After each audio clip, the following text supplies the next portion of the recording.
आपण जानते कि केउ एकादशी बड़ होता है वर्षरे केतोटी एकादशी पड़ी थाए एकादशी कौन होता है एकादशी रे कौन करबा उचित आउ कौन करबा अनुचित होता है आउ डेरी न करी आसंतु जानिबा।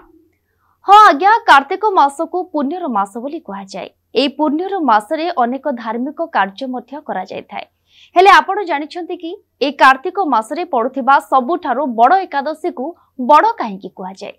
जदि आमे देखिबा जहार बेसी मान्यता थाए ताकू बड़ कहा जाए, जेमिति कि जहार बेसी शक्ति थाए ताकू शक्तिमान कहा जाए। सेहि भली भाबरे एही मास हेउछि कार्तिक मास। ए कार्तिक मासरे धर्मर बेसी प्राप्ति होई थाए बोली ए कार्तिक मासरे शुक्ल पक्षरे चंद्र जेमिति बढ़ी थांती धर्म मध्य बढ़ी थाए। सेथिपाई शुक्ल पक्षर एकादशी को बड़ एकादशी कहा जाय थाए। केवल ए गोटिए कारण नुहे ए बड़ एकादशी रे महाप्रभु शयन उठी थांती महान रूपरे देखा दै थांती सेथिपाई बड़ एकादशी।